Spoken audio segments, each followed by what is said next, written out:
Welcome to Life Planning 101, brought to you by Kennedy Financial Services of Eastland. Tune in every Monday morning at 8:30 on KATX and KWBY, and again on Saturday morning at 9 on KATX and KWBY as Angela Robinson joins Terry Slavens to share important financial information to help you live life on purpose. Insurance, investments, estate and tax planning, and much more. All covered now on Life Planning 101. Welcome into Life Planning 101 this marvelous Monday morning. Blakeney Hodges sitting in for Terry Slavens, and always happy to do so. This is one of my favorite segments to sub in for. It's Life Planning 101. Angela Robinson in studio. And today, are we talking about, is it prepping for retirement? Possibly? Yeah, something to that nature. Yeah, lines. you know, it's like the guy that went to the bank and he was going to pay a bill, so he, took $10 cash in there and pay this $10 bill. Hands the teller the cash and says, "I need to pay this bill." And she says, "Well, that's going to be a $5 surcharge." He said, "What? For a $10 bill to pay that with cash? It's going to be a $5 surcharge?" "Yeah, that's right." "Well, is there a charge if I send it directly out of my bank account?" And she says, "No."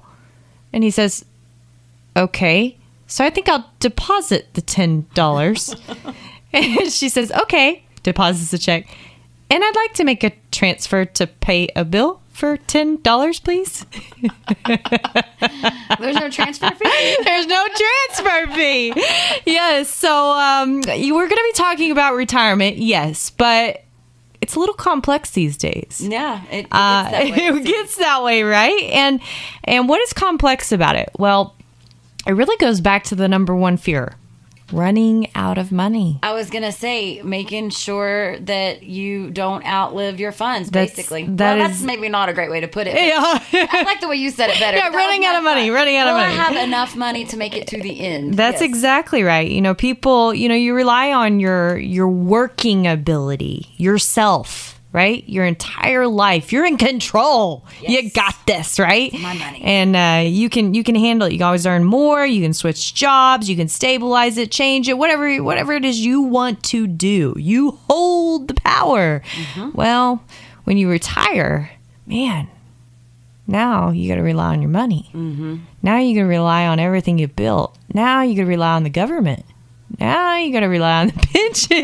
What was that face blading? Exactly, but exactly. That's the point.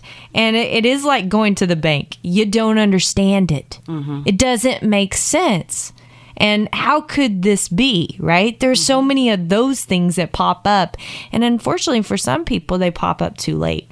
And, it's no surprise. I mean, if you really think about it, retirement's only a little like surgery, right? You're not going to go to, a surgeon and say, "I think I'll just do it myself." Correct. Okay. Well, retirement's very, very complicated. And yet, what do? We try to do it ourselves. Mm-hmm. And so it's no wonder we're fearful. It's no wonder we're worried about it, because there's so many facets of it. Mm-hmm. And we don't even think about the facets until we're in it. We think, "Oh, I can just do this. I got nothing else to worry about, not a care in the world." And then you look at your account and you think, "Okay, if I need $100,000 a year and there's only $1 million, that's only 10 years. Yeah. How does that work? How does that really work? What if something goes wrong? What if the economy doesn't do what it's supposed to do? Mm-hmm. What if by then it's almost too late?" That's right. What if I die? And people say, "Well, I just stash it in my backyard." And I challenge you that, they're talking, is the number 12% inflation this year? Okay, so that means if you had $100,000 in a bank account on January 1, by the end of the year, it's only worth $88,000. Is that what they're saying that inflation's going to be? That's what the talk is. I know that whenever I started subbing in with you on this show, it was 4%. Yeah, and that's just on average, and that's actually a high average. Yeah. If you look back over the last, what has it been, 20 years, we've actually averaged like 2 point something has been inflation. It's been very low. And so, these are complex times. 2 to 12? Wait a minute. Wait a minute. And how do you really plan around that? What do you do? And I think about this. I think about taking some walks down memory lane, because I think, history can teach us a lot despite what they want to tell us it can't. But I think it can, right? And I think about when I first came in the business, I would go with Dad, and we were still doing classes through the colleges, and he would get, it was a 4-night class that you go through, and one night was on retirement income, and he'd get up there and he'd talk about the 3-legged stool of retirement. Actually, I had a little picture, and I still have this in my head, this little 3-legged stool in retirement.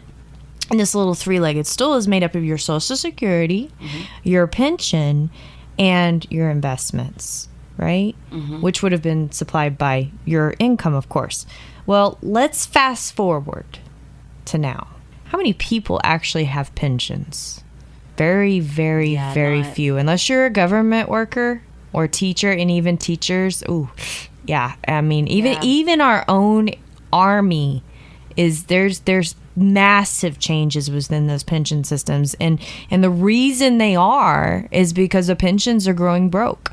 And the reason they're going broke is because they tried to do something that was too complex, that they didn't really understand, didn't have enough historical data to go forward on. And when they did those calculations, it was based on a certain life expectancy at a certain interest rate back in the 80s, by the way. And we don't have, it's slightly, right? And we had a declining interest rate environment and a life expectancy increasing, and they never were going to work. And private pensions went broke. Private companies, how many private companies are actually still having an active pension plan today? I want to bet, I don't even know the number, but I bet it's not hardly any. I see a lot of what you call legacy pensions out there with private companies still coming in. In fact, we got a couple retiring this month, and there's a legacy pension that we're working on, but they haven't been actively contributing to it. Or if there is, they've closed down the old one, then there's a new one, and it's really not what it once was. So it doesn't supply that. I mean, I remember my grandparents, on my mom's side, they lived off their pensions. They didn't need any other money. They had plenty of pension money, right? Yeah. And they got an increase in that income every single year. Well, that doesn't even happen anymore. And if you do have a pension, good luck with the cost of living increase. Yeah. So do you think you're going to get a 12% increase to your pension check? Doubtful, right? You're not going to get any increase to your pension check. I feel sorry for the teachers in the state of Texas because they don't get an increase on their pension checks. They're on a fixed income from the moment they retire. And many teachers I know retire at 60. That could be 30 years, 40 years. So what do you do when your money is worth half what it once was? Yeah. And then don't even get me started on Social Security.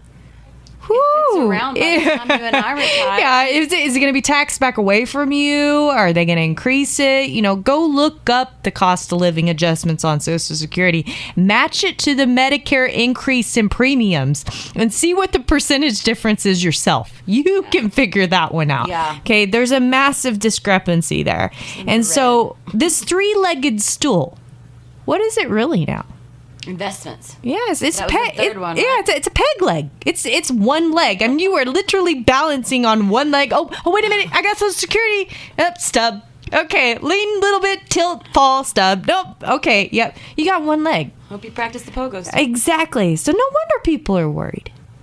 Absolutely. No wonder people are worried. Well, that's what we're going to talk about on Life Planning 101 today is, have you saved enough for retirement, and how do you know? You're not going to want to miss it.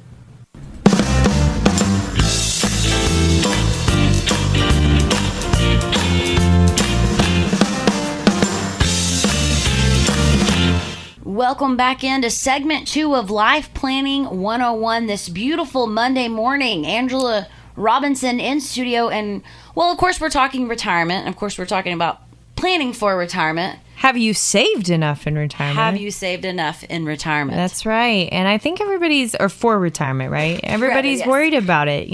Running out of money. It's a big deal. I actually sat down with a couple last week, and it was the first visit with them. And one of the questions we ask is, what keeps you awake at night? And the answer I got was money. And I don't get that a lot. I'll be honest with you. Really? It's not what I get most of the time. Most of the time, it's kids. Yeah.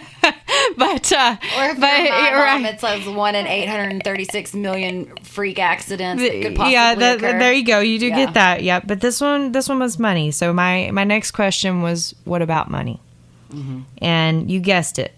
They're worried about retiring and running out of money, but they're burnout and they're ready to retire. Yeah. And they're scared to death.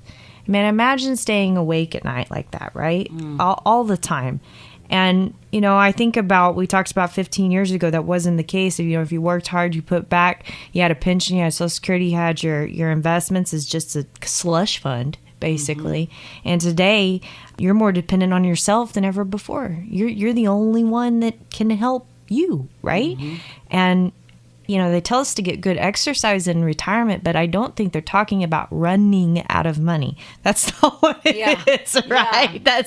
That's not the key. So with that being said, we took a jog down memory lane and talked about the three-legged stool in the first segment. Let's go down another memory lane jog. So this is actually more recent, 2010. Okay, if we can remember back that far, right? Feels like that time period was just a blur. But do you remember ING had these commercials where everyone was walking around with a number on their head? Yes. Like a block, right? I do remember those. Okay, all right. And their tagline was, "What's your number?" Right? And what they were selling, obviously, is retirement income, right? Yes. What was your number? What number did you need to retire? And that oversimplification made a very good point. You need to know a number. You need to know what number you need to retire. And a lot of people say, well, what do I do? Just go to Google, I guess, or, heck, my 401k has a little calculator right there. And some of them even put it on the statement itself what their potential retirement and income is, which, by the way, I think is highway robbery, murder. I'm not sure what felony that fits into, but it has to be a felony because I can't see where they're coming from off of those numbers. You can't make the math work. No, I can't, unless the only thing I can figure out is they're projecting that you put back the maximum amount in there and blah blah blah blah blah. But I mean, it's so fabricated, it's ridiculous. Do not pay attention to your statement. But that's besides the point. The fact is that, do you go to Google? Do you go to Fidelity, whatever it is, and just punch in a number, and then you're done, and that's what you need. And we'd like to do that, wouldn't we? It would be nice if it was that easy. It would be nice if it's that easy, but it's not. And the reason it's not is there's all these things called what ifs, right? What if you die too soon? You still have a surviving spouse. Okay, we talked about this on the show, losing a Social Security check. Did you consider that? Widows' penalties, taxes, big deal. Medicare premiums going up, big deal. Okay, a widow's penalty can be crucifying for a family. What if you live too long? I only need this for 20 years. Let's plan for 20 years. I literally had a client tell me that one time. I put in the plan, because typically if someone's healthy, I'll put it into 105. We don't have a crystal ball, so say 105, right? Life expectancy keeps climbing. We're seeing people easily live to 90 plus, easily. I mean, we have literally families in their 80s that are still traveling the world. Late 80s. Late okay? 80s Late 80s. And isn't that wonderful? Like Betty White status. That's what I want to do, right? I want to be that person. I want to be mobile at that age. Exactly. Sure. And why not? If you literally are going to retire to live worried in retirement, all you're going to do is worry yourself into health issues. Is that what you want? I mean, I don't think so. I was having this conversation yesterday with someone about, are you in a position that you're working for your money, or is your money working for you? And, we too much. We work for our money. We live for our money. We worry for our money. We think about our money. It's exhausting. It is exhausting. Is that really quality of life? I think not. Yeah. I think it needs to be the other way around, and it's totally messed up system. But we're getting off track, down a rabbit hole. So let's get off that soapbox. All right. So let's get back. Wait a minute. Oh, wow. That's why we have a life planning firm. Yes. So let's talk about, have we saved enough in retirement? The reality is that you have to address those what ifs, and it's not in a calculator. You live too long. I want to live too long. Mm-hmm. I want to live too long. I want to not run out of money. What if you get sick too early? Yeah. This is something I really think is important for people to think about. They think about getting sick at the end of life. In fact, we have a planning software, and I really hate this part of the planning software. I hate it because it won't let me make someone sick at 67. Yeah. It makes me make them sick at the last 5 years of their life or the last 10 years of their life. Yeah. And I'm like, no, that's not the way it works. We just did a disability show last week to talk about people that can actually get sick during their working years for a finite period of time and then it goes away. What if that happens to you in retirement? What if it puts you in a healthcare crisis and costs a ton of money? Mm-hmm. We've seen it. Yeah. It's a real thing and it needs to be addressed. What about your survivor in that situation? Mm-hmm. I still, my heart goes out. We have one lady we've been working with since the early 2000s, and her husband got diagnosed with a horrible dementia early on. And when that happened, she just went into panic mode because they hadn't done great planning. She didn't have any kind of long-term care. Then we ran into 2008 and the market was tumbling, and she was forced to get help because she couldn't take care of him herself, and she's pouring all this money into him, and she sat there and watched her whole retirement, everything they worked so hard for, just be depleted. And she's living off about half of what they did have, what they did try to accumulate. Yeah. And she's lucky, really, at the end of that. But she's so mad. And I don't blame her. Yeah. She's so mad about what they worked so hard to do, and it just disappeared. And she doesn't understand why she can't have the retirement she thought she was going to have. Yeah. It's a heartbreaking story. That is. But it could be planned for. It could be planned for. And a calculator on Google is not going to do that. I'm sorry. True. So what if something happens to your spouse? What if you are the other side?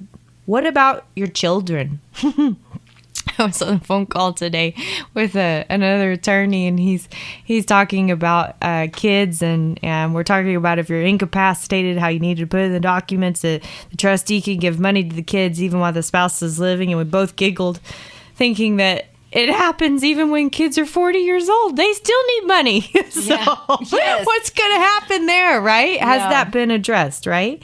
And then what if something goes wrong, very wrong, out of your control? Markets, economy, government, right? Can a calculator navigate these things? Mm-mm. No wonder we're worried about having enough in retirement. More to come on Life Planning 101 when we come back. You're not going to want to miss it.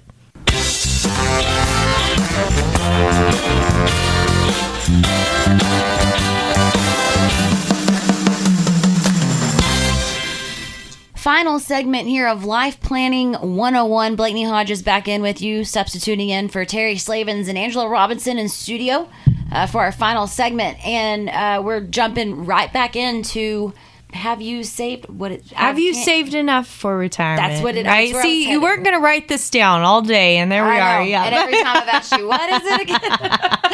I know what it is. Yeah. And maybe it is just, am I going to run out of money? That's much easier, right? And that's really the question I think on a lot of people's mind. I shared a story in this last segment about what kept this couple awake at night, and the bottom line was running out of money in retirement. And I didn't tell you the rest of the story. So, sadly, this couple has spent the better part of a decade not sleeping at night for that same reason. The better part of a decade. God, that's a lot of laughs. It is. And I just wonder how many people are doing that. How Probably many? a lot, quite a few, I'm sure. Right. And had we sit down with them a decade ago, I'm not saying we're miracle workers. Don't get me wrong. We're not miracle workers. However, we're the type of professional that's going to tell you the truth, even when it hurts. And I think sometimes just knowing the truth is enough to put you to sleep, to let you sleep at night. And I read this great quote. I have no idea where this came from, but I love this. It says, "Truth is like surgery. It hurts, but it cures." Right? That's true. Yep. That's very true. Lies are like a painkiller. It gives instant relief, but has side effects forever. Yes. Right? Yeah. And we lie to ourselves. We lie to ourselves. And what I mean by that is we don't address it. There's this little thing called, my mom taught me this when I was very, very, very young, and she made me write lines about it. I will not lie with omission. I can spell omission very well. So, Very young age. yes. So there's called this, lying with omission, and we lie with omission to ourselves, right? We don't talk to ourselves about this. We may worry about it in the middle of the night, but we don't actually address it and say, I need help. I'm ready right? to deal with this. I'm ready to deal with this. I need help. I need to know my number. I wish ING still had those commercials. They're really, really great. Maybe they'll bring them back. Yeah. What's your number? What's your number? The little numbers running above. You need to have a number above your head, and you can be dancing in the rain thinking, I know my number. Yeah. But that's really the truth of it. Wouldn't you feel better if you knew? Absolutely. Even if you knew it was unattainable, wouldn't you feel better? Probably, yes. Yeah, and even if you didn't feel great, because you're not, if it's unattainable, you'd be able to make some decisions, wouldn't you? Mm-hmm. Maybe change some things, do some things different, decide to have a little bit different goals, adjust for life, and actually make some traction. Because the longer you wait, there's this little thing called time equals money, and it's so true. And it's just like that painkiller, just like that lie. Every time you take another painkiller, you're having more and more side effects. You think about these commercials with the drugs, the list of side effects that come after these drugs, right? You're doing that to yourself. Mm-hmm. You really are. You're just covering up what has to be done. Yeah, it's gonna come to a head eventually. It's gonna come to a head, and it has to come to a head.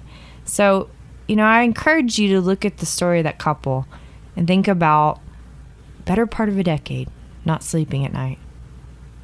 And you know what's interesting about this? I can take a glance and I can see they're not far off, because I do this every day. Mm-hmm. I see their financials. I see what they're needing. Mm-hmm. And I know what they need to do to fix the problem, just like that. And they're not that far off, but they've been worried about it for the better part of a decade. So, is it really worth it? Is it not? I don't know. My question would be, what are you waiting for?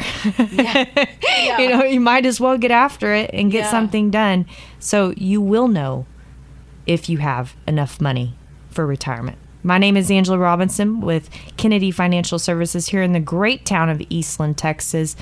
We encourage everybody to sign up for our newsletter every week. We have great information. We have a calculator online. You can get a good start about this question at www.kennedy-financial.com. I think it literally takes 3 minutes to put in kind of what you have and then what you're planning for. And at least it starts you into a place of knowing what's good or where I'm at, right? It is the online calculator. It doesn't give all the what ifs. It's the full only disclosure. one we condone. That's right. That's right. But it is. Yes, it is. And it's important to have a start somewhere. So start there, www.kennedy-financial.com. While you're there, sign up for our newsletter. Obviously, you're listening to our radio show. We got podcasts everywhere. Send this to a friend. Help a friend out. Pass it along, because this is information I think everybody needs to know, because everybody these days needs a better night's sleep. My name is Angela Robinson. God bless everyone. Have a great week, and we hope you join us again on Life Planning 101 next week. Thank you for joining us for Life Planning 101, brought to you by Kennedy Financial Services of Eastland. Tune in every Monday morning at 8:30 on KATX and KWBY, and again on Saturday morning at 9 o'clock on KATX and KWBY for more Life Planning 101. Advisory services offered through Smart Money Group LLC, a registered investment advisor. Securities offered through Calton & Associates Incorporated, member FINRA SIPC. Kennedy Financial Services Incorporated is an independent of Calton & Associates Incorporated and Smart Money Group LLC.